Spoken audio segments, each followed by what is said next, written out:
That's right. It's Monday, and we are here with Meet Me at the Diner, and today my very special guest is Marianne Jacobs. We are really privileged to have her here. She's currently serves as Senior Director of Government Relations for Time Warner Cable. She is from Columbia. She's done a TV show, maybe you've seen it, maybe you've heard of it, Palmetto People. She concentrated on the good news of South Carolina, and there is a lot of good news in South Carolina. And she's taken on a new role. That's right, she thinks, along with a lot of other people, that women should be in politics. In South Carolina, we rank number 50. That's at the bottom of the heap. She is president of the Southeastern Institute for Women in Politics, and she's here today to talk about that and a lot about herself, too. I'm going to make her share here with you, so welcome to the show. And thank you. I am just really privileged to be here and discovering a little corner of South Carolina that, quite frankly, I have not visited before. Well, it is an amazing place. In fact, when it comes to politics and politicians, we have a hard time getting them to come right here to Greenwood. I work hard. We talk to a lot of them on the phone, but it's hard when we had the primary here. We had to work really, really hard just to get a few people through here. Well, I don't understand that, but I guess in some ways, if you understand a primary and their time and such, but Greenwood and 96, I had never been through 96. I always wanted to visit because I'm very familiar with the Low Country and the PD and the eastern part of the South Carolina, and then of course Columbia. But I've always wanted to spend some time on our western side of the state, outside of Clemson, for example. But I could understand and think that this would be a real opportunity for our elected officials and politicians, those running for office, to stop by and visit you. Absolutely.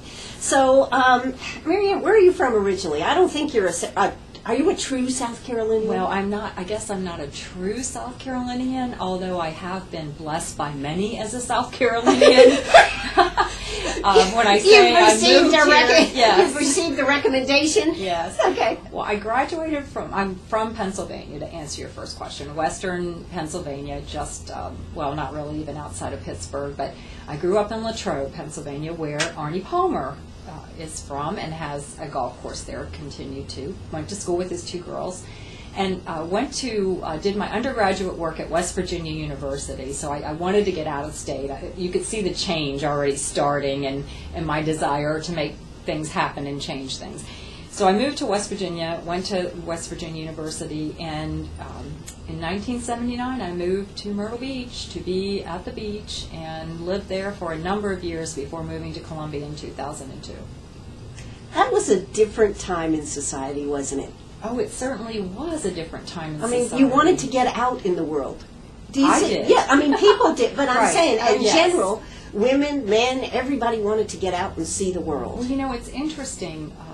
My high school was a large high school, but I do know that lots of people stayed there, too. Mm-hmm. A lot of people stayed there, but I do think that was a time when our generation was saying, okay, there are other things besides Rolling Rock beer and working at the distillery or teaching school in my hometown, quote unquote. And I did see a lot of desire for people to see what are the different things, and quite frankly, my parents didn't understand it. Sure. They did not understand it. Yeah, well, that was a different generation. And, I just think that 1970s and there was a period of time. Now, I think we've gone back a little bit in that. I believe so, too. And I can understand why. And I raised two children without family support, mm-hmm. which there's something to say for that and there's something to say against it. But and there are often times I thought, oh, my gosh, I would really benefit from my mom being close by right now, and she was 600 miles away. Sure, absolutely. So you struck out for Myrtle Beach, and you landed on your feet, and what did you do there when you got there? Well, my first year out of college, I was a teacher's aide, teaching school, and worked, as you can imagine, there were none of the opportunities that students who have learning challenges have today in 1979 and 80. So I worked with some children and who had some learning challenges, needed some additional work in what I think was called the Federal Title I program. I can't remember anymore. But anyhow, I loved that. But I was pregnant at the time with my first son, and for whatever reason, teaching and pregnancy didn't work well with me. But, you know, teaching was a traditional role for women at that Absolutely. time. So I taught school for a while, and then I moved into real estate in the 80s in Myrtle Beach. It was a big, big opportunity, and worked in real estate for a number of years before leaving that career as well. And then how did you get into TV, Time Warner? Well, actually, I was living in Myrtle Beach, and I responded. Such a terrible place to live. No, I mean, I feel very sorry for you. Wait, now, I have to share with you that there are pros and cons to living in a resort community. And, you know, once you live there for a while, you don't go to the beach every day or even on the weekends. So it's just like living in D.C. You don't go to the Washington Memorial or the Monument every day. So, but Slight difference, yeah. but Well, okay. All right, maybe so. Myrtle Beach is an interesting community. I mean, any resort community that brings in 1 million people, new people every week, creates a whole new community every week. So Sure. when we left and moved to Columbia, it was a completely different culture for us, which we enjoyed. And I was glad to be able to raise my daughter in a community that focused on the residents of that community, just as Greenwood would, and not on bringing new visitors into their community. But So how it's a did you little get different. to Time Warner? I answered an ad in the paper, in the Sun News at the time, and it was a Cox Communications ad. And it didn't identify the company, it just said cable TV company, which I think a lot of companies at that time were known as just the cable company. And I was second choice in the offering of the position, so I didn't get the position. But when I interviewed and I realized that this company was a huge organization with national footprint and benefits and retirement and vacation, paid vacation, which a lot of those benefits weren't visible or weren't offered in Myrtle Beach at that time, I knew it was a job that I wanted to aspire to. Didn't get it, turned around a couple months later and was offered the position because the individual left, and it's just been a whirlwind ever since. Well, that's terrific. And you've grown with this company quite a bit. I have. I started as a marketing coordinator and actually ran and when Time Warner Cable purchased Cox Cable, or Cox Communications at the time, and I was able to take a position of vice president and general manager, ran the PD and the Grand Strand markets for the company, and really enjoyed that too because it broadened my horizons of South Carolina and got to become familiar with the folks in Darlington and Florence and that market, and then took the position of a public affairs person in 2002 and moved to Columbia. So it's been a lot of fun, and in Columbia is actually where the kickoff for the television show started. Okay, and that show was? It was Palmetto People, and it was a concept that I developed after moving from Myrtle Beach into Columbia. I realized, and being at the state capitol, there was a lot of course, at the State House, there's a lot of convergence of South Carolinians, but I didn't feel as though, and this was just my opinion, that we knew as constituents what great opportunities each part of the state had to offer. And sometimes there might have been some infighting amongst ourselves. So I developed this concept of Palmetto People. We did it on a shoestring. My co-host was Richard Green, who did the news for us in Myrtle Beach. And we traveled South Carolina identifying the people, places, and things that made South Carolina a great place to live, work, and play.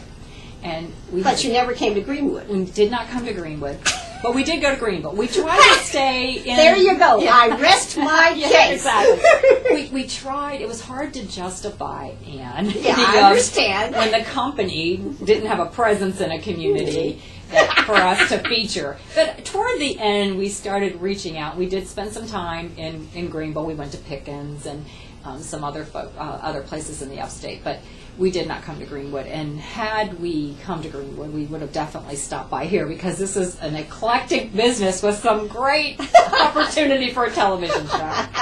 Absolutely. Well, and not only that, we have the Flower Festival here. We have the Festival of Discovery and Blues Cruise, and we have a lot of great things that go on right here. We're a jewel right here in the Piedmont. I would have to say you are absolutely a jewel. And as I was driving, as I said before, I loved it.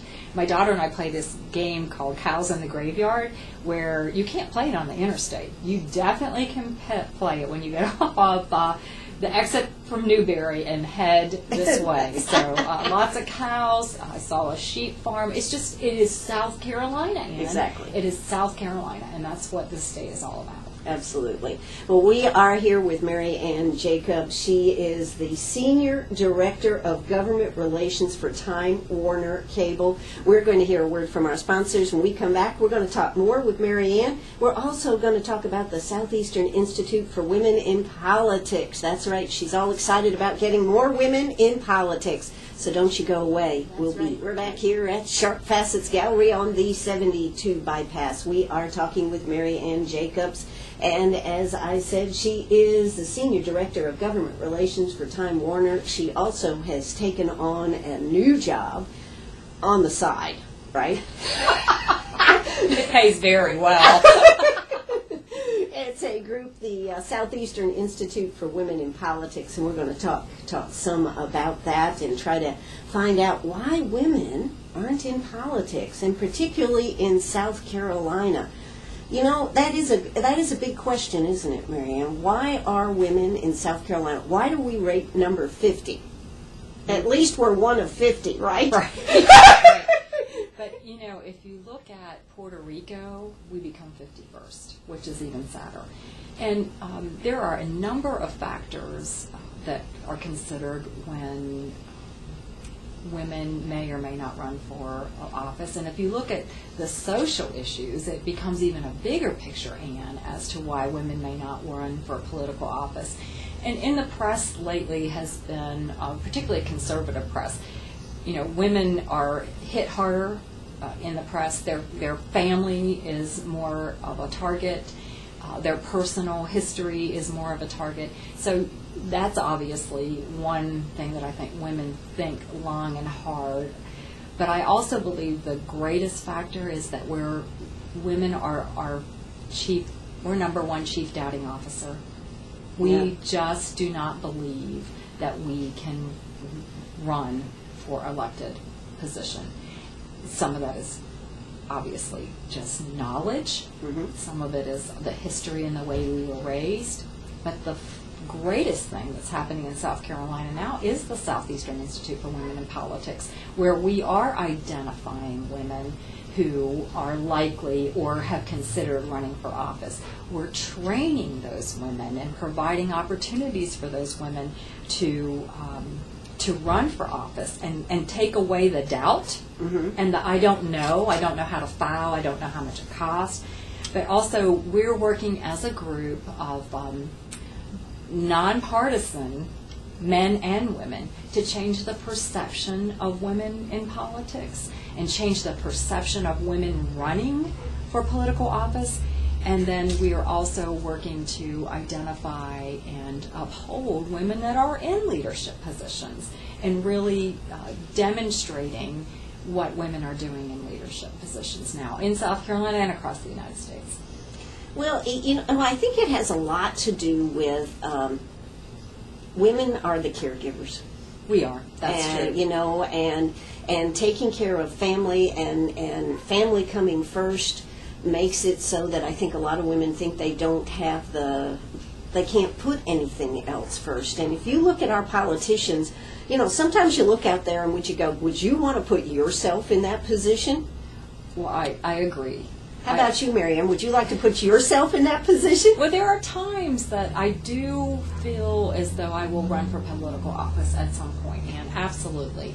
But I think right now I really follow the lead of my gut, as you say, you know, and I think that at the Institute, I'm able to touch many more women and create a greater number of women that will run for political office. I think that that's right now more important than saying, okay, Marianne, are you ready to run? but it would be difficult. It certainly would be difficult to put yourself in a position. But I want to go back to a comment you made where we said that, women are traditionally the caregivers and such. I'd ask every woman listening today, and I look at the two of us, are we really? As I said to my 18-year-old daughter one day, who said it's my job to put dinner on the table? Who said that? I think it was inscribed on the tablets. I'm not sure. But that's part of the problem, too. Exactly. That is the greatest issue with women running for office. It is the society expectations. Sure. And there's a lot of research that's coming out now about women's behavior, particularly in this year, because 2012 is considered the perfect storm. We should see more women running for elected office in 2012 in South Carolina and every other state. But we're going to see more women in South Carolina in 2012 run for political office. Is that your mission statement for the Institute? It is. We are, 2012 creates what we call a perfect storm. And there are a couple factors that lead into that. It's a presidential race. Obviously, we've seen enough of that in South Carolina. But every state legislature has to run for office. Yes. Every seat comes up in South Carolina, in the House and the Senate. And on top of that, the redistricting opens up a whole nother district, in which, in fact, we do have women that are considering running for that District 7. So this is what we call the perfect storm. And all of these opportunities should create opportunity for women to run. So we need to prepare them, and we need to identify them. You need to identify them. Yes. Absolutely, we do need to identify them. We're going to be talking more about what is going to, questions that you may have about running for office, things that you want to ask. You can call 229-7984. That's 229-7984. I think, don't you think, though, Marian, it has something to do with the traditional role of women? And you're from Pennsylvania. Do you think the South has a different view of women in charge? Well, I haven't been in Pennsylvania for a long time. But you've been you read the news. I do read the news. Yes. I agree. And so I do believe the South has a different perception. The South has a different perception on a lot of things, which makes us a great place to live and to raise our children. It truly does. But I do believe that oftentimes women are expected to play the traditional role. And yet I've got to tell you, I'm not a big women's liver. Yeah. I'm not. I think, now some others may say that I don't do it well, but I think I balance a pretty stringent career with raising children and being married and trying to run a household. I'm fortunate that I can... you are fortunate to have a stay-at-home dad. Right. My husband was a stay-at-home dad. He stayed at home through Sarah. She was a sophomore in high school and went back to work at that point, re-identified himself at 58 or 57, which was a real blessing. But so things were a little different. That he did keep the house running, but also that neither my daughter nor my husband really had an idea of what a traditional role was. Although I've, there's oftentimes been forced into that traditional role by society. So if my house was a mess, I could let my house be a mess. And I think that we learn those things as we're growing up. Yeah. And what are the standards that our parents place on us? And sometimes we have to walk away from those to really know who we are. Or the standards that our children place on us. That's true too. Yeah. We talked before we went on the air about women in particular. We're identified as a caregiver. We are identified as the one who keeps things rolling. And this society, or in this generation, I guess there's a lot of research about, we do everything for our kids. Exactly. And I can't relate to that because I don't.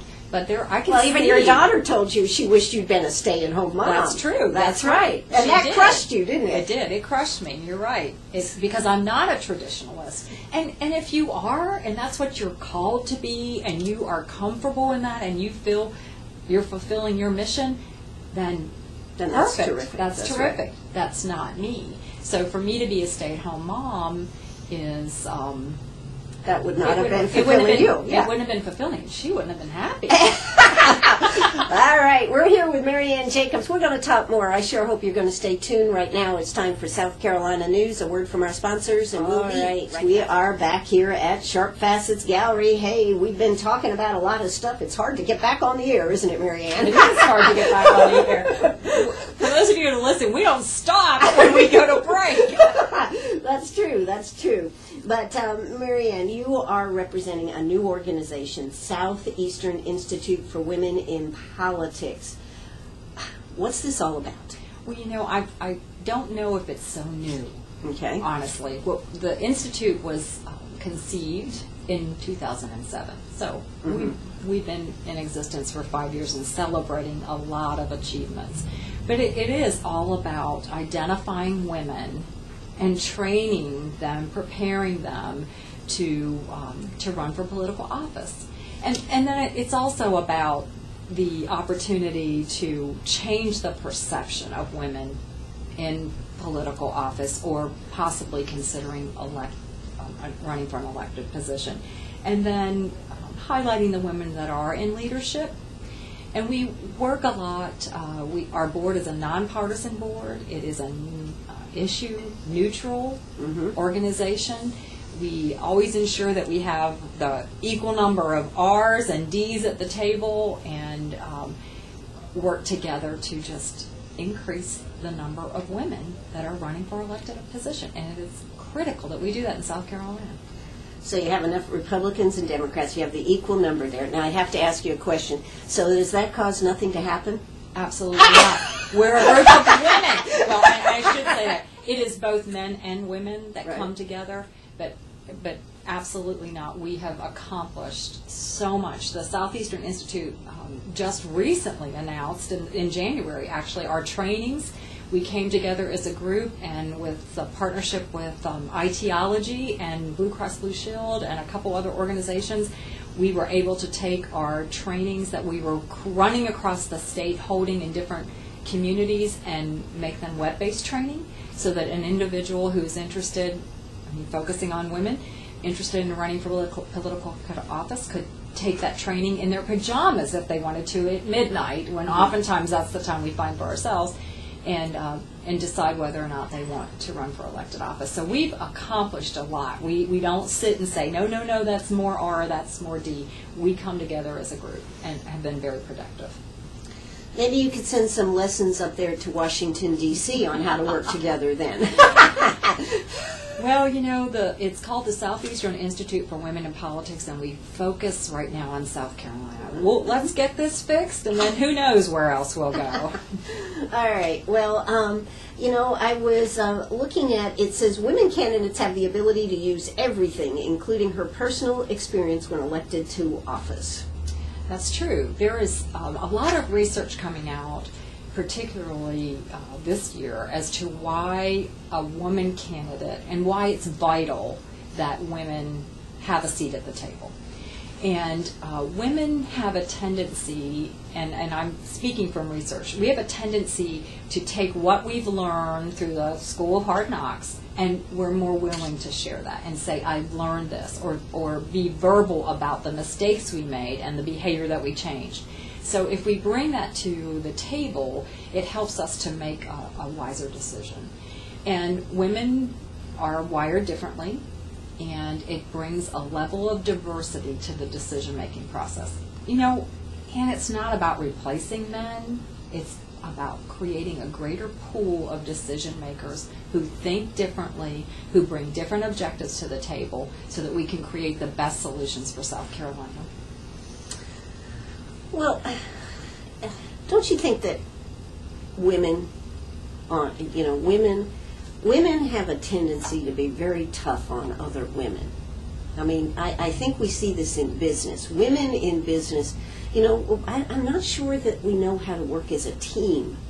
Maybe younger ones do. My theory on this goes to the fact that guys always were on team sports, football, baseball, this type of thing. Girls, and I'm not talking about today's youth, I'm talking about those, when we were young. 30s and 40s and 50s.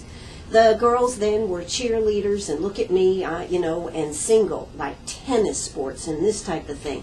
So I just have a problem, particularly women working together with other women, which is what it takes. And I think that's one of the reasons women have a tough time standing up, because they look around and they say, I should be getting the support of other women, but they don't see it. And I think that is such a valid point, compounded by the fact that when we do make it, we've worked so hard to get there. We have to fight twice as hard. I mean, I am from corporate America, and so I understand that culture. And there is I'm so fortunate that Time Warner Cable is an organization that has been recognized internationally for our diversity initiatives and inclusion initiatives. But there are many organizations that do not promote women or do not see the value of having women as their CEO or even at the board of directors table. So when we do get there, we fight to keep our seat. And rather than bring along other women, we dig our heels in and we say, oh no, I made it, so. Do you think it goes back to that competition factor? Well, I think it does, and I think it's, I think it's three things. I think it's the team sports. I think that is such a valid, just a recognition, and being able to see that. I really didn't have that conversation before you and I talked. I think it's so important. I think it's society. If you really look, and there's some research coming out of the College of Charleston that really just astounded me when I heard it, but if you look at the history of how society has really placed women in a subservient role, and then we look at, okay, I've made it to the top, heck no, you're not coming with me. Those three things really prohibit women from moving forward when we should be standing together to stand out. Sure, exactly. I agree with you, but that's what I've seen, and I've been in business for a good while, and it's tough. It is tough. It is tough. Well, and one of the other things, a very good friend of mine, Jane Perdue, and her partner, Dr. Ann Purcell, and I share this because Jane is in the Low Country in South Carolina, did some research on the women and the paradox of power. And the research indicates, and it's available. It was published in Forbes, so if someone reaches out to you, I can certainly share this. But the research indicates that women are their #1 chief doubting officer. So, all we have to do is look in the mirror, honey. Well, but and my good friend Deb Sofield, who is from Greenville, who is an international training consultant for women, and she does a lot of work with men, in particular in the political office. She always says that you've got to wake up in the morning and you have to say, Marianne, you rock, in the mirror. And that's what I said. Our mirror is our worst enemy. But we've got to talk. We've got to say, you can do this. Because we don't hear that often enough, and women need that a lot. I love to hear someone say, oh, you are so pretty, that looks so great. I like that. It's not demeaning to me. I love a compliment. I understand that, and I don't think men understand that. No, I don't think they do. Because we look to our men to be able to say, honey, do I look good? Does it make my butt look fat? Right. And they don't know what to say. We put them in that position, Exactly. and we do. So regardless of that, we need to be our own cheerleader. And then outside of that, we need to develop a network of women who are willing to be our cheerleaders too, that we can count on if let's say we are running for political office, we can count on to help build us up, help do the work behind the scenes, and really help bring a different perspective to the political arena and the elected arena. That's very interesting, because how many women have a network when it comes to dealing with cancer, health issues? We always talk about having a buddy and having a network and this type of thing, and we have it for that. Isn't that interesting? And yet when we talk about something like this, we're not sure that that person will be there, but we do count on it when we're in trouble, or you have a best friend that you can pick up the phone and call and tell anything in the world, and they'll be right there for you. Well, and that's an interesting point, and I guess that's probably another motive of the South Carolina Institute for Women in Politics, is that we're building this camaraderie. The website is scelectswomen.com, and it is a great wealth of information that answers, I'll dare say, any question that you may have about running for political office, provides the training and such, but then provides the camaraderie where we are, building one another up. Oftentimes if we don't feel we have the knowledge, we might cower down or, just say, not me, not going to do it. So the Institute provides that knowledge, but it also connects women as well. We obviously support networking. Exactly. We support the Women's Caucus, so you could actually talk to a legislator, a female legislator in our House of Representatives. Hopefully next election you'll be able to talk to a female state senator, but and get those questions answered. But like you said, develop that network and have your. Do they have any cheers on the website? Maybe a downloadable cheer. I don't know. I might have to work on that. Okay, I just thought about that. But it is all about building the self-confidence, and sometimes that just simply comes by answering some of the questions that are unknown. Absolutely. Well, that's like any unknown, right? Once you know the answers, you can go forth. Hey, I'm Ann Eller. I'm here with Mary Ann Jacobs. We're going to hear a word from our sponsors, and we'll be. That's right. We're back here at Sharp Facets Gallery. We are talking about women in politics. Women, it's time for you to get involved. It's time for you to have a voice. It's time for you to quit saying, oh, whatever. And, I think that's, as we look at our country, part of the reason I think you're saying 2012 is pivotal, because it is pivotal about the direction of our country, what's happening with our country, and people have to be involved. I grew up saying, oh, I don't have to worry about what's going on in my world because they'll take care of everything that needs to be taken care of. I don't feel that way anymore. And I think a lot of people don't feel that way, which is why people have become so interested in politics and in a lot of instances fed up with politics on both sides. Well, I agree. And I think the perfect 2012 storm is creating some of that. But it's about time. And I wish I could count on my hands the number of women and this has been through years, that I would say trying to have an intelligent conversation about who they're voting for president or maybe statewide office, and they would say, I'm just not sure, I need to talk to my husband. Well, and then sometimes, and I find men don't pay attention to what's going on in politics.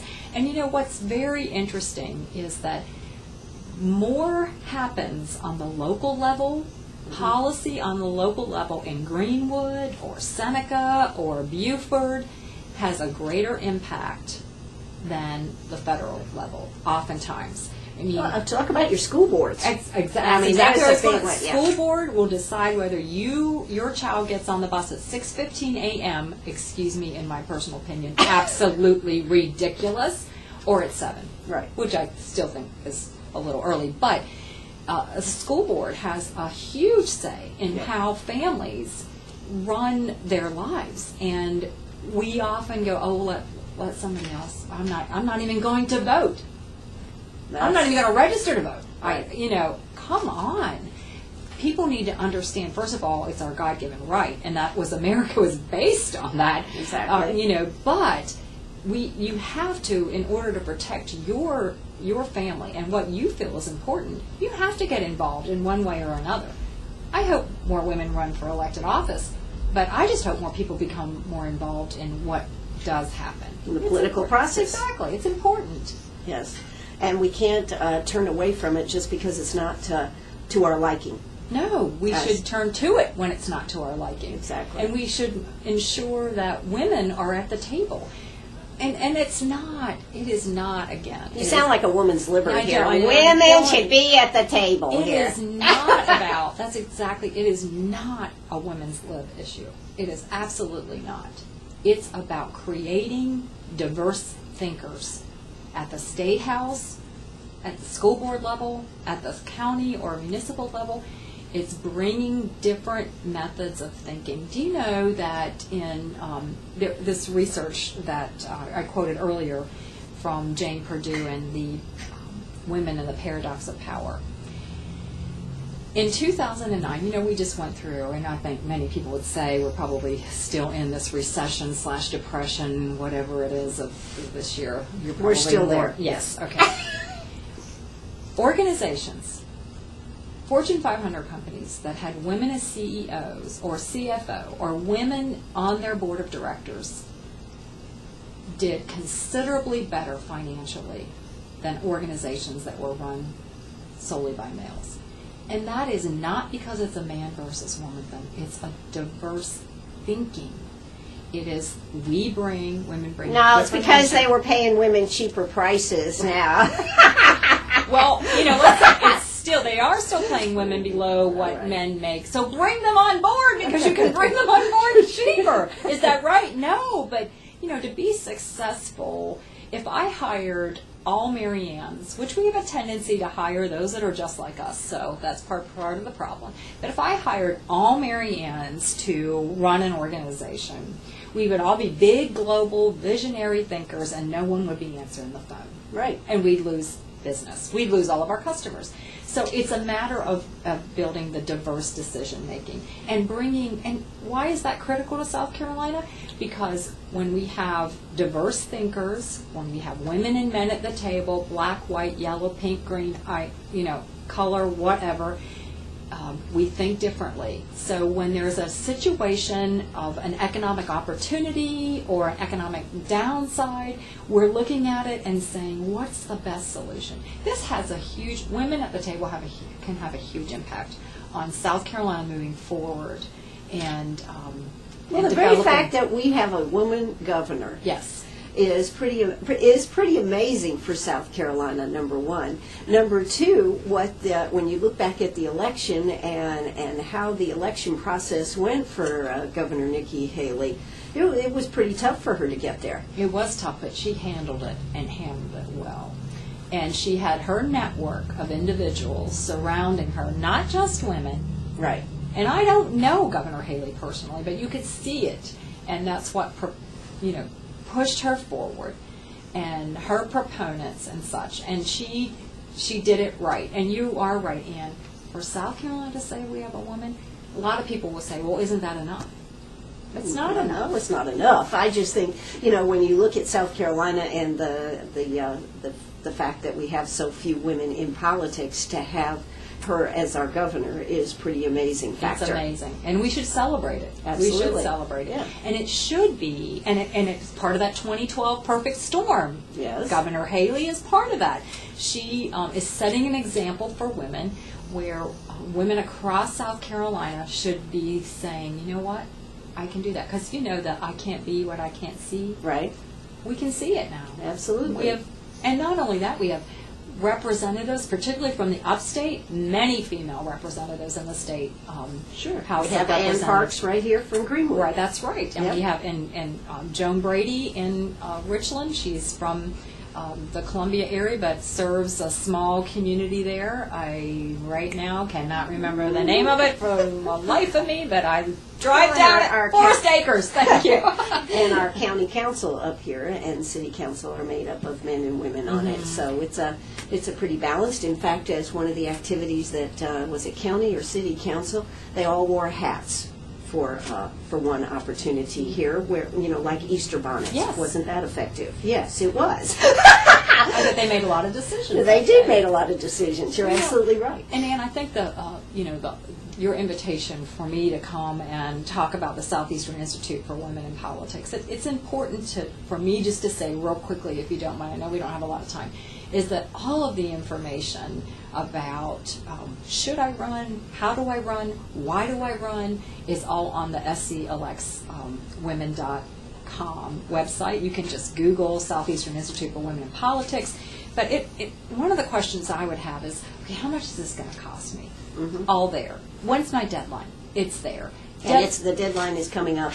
For the state offices, yes. The deadline's coming up March 30th, noon on the 30th. So we have 31 days to identify some additional women, and we do have women. We have 2 women that have filed, and I know many more, or you not listeners, are going to file for the Senate and the House. And we do not have the capability, although we do talk to a lot of women on the county and municipal level. We do not track that, but you will see those that have filed for Sure. the state offices.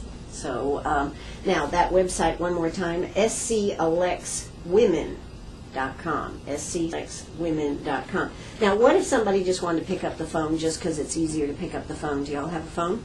Well, we do have a phone, and I knew you should have never asked me that because I don't have that information with me. How prepared was I?